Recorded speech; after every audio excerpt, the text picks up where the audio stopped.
How much asset protection does a Florida land trust actually give you? Well, the answer is it depends. It depends on where the attack is coming from.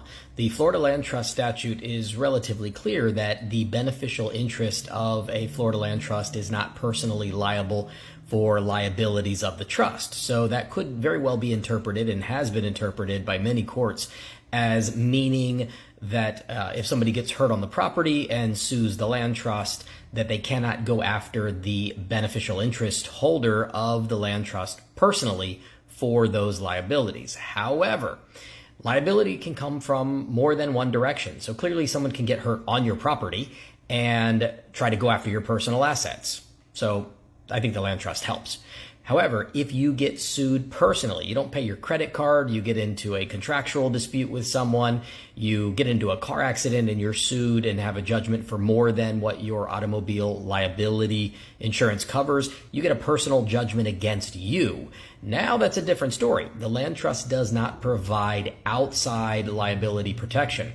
So you are required to disclose your beneficial interest relationship with any land trusts if you do get sued and get a judgment. And your personal creditor could take your beneficial interest and basically take over your property that is owned by a land trust. So a lot of real estate investors try to be their own lawyers and they have all of their properties set up in land trusts, and that's good. It's a layer of asset protection, but the best type of asset protection gives you both inside and outside liability. What do I mean by that? Let me tell you.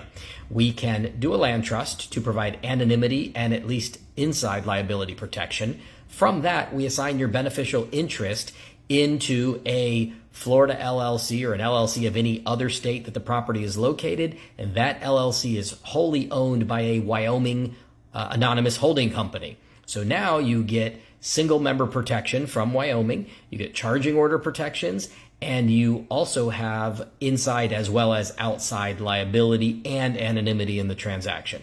I know nobody wants to have 3 structures set up and they feel it's complicated and it costs too much money, but they wouldn't feel that way when they get their pants sued off personally and lose all of their rental property because they're only held in land trusts and have no other outside protective structure. So if you have any questions, let me know.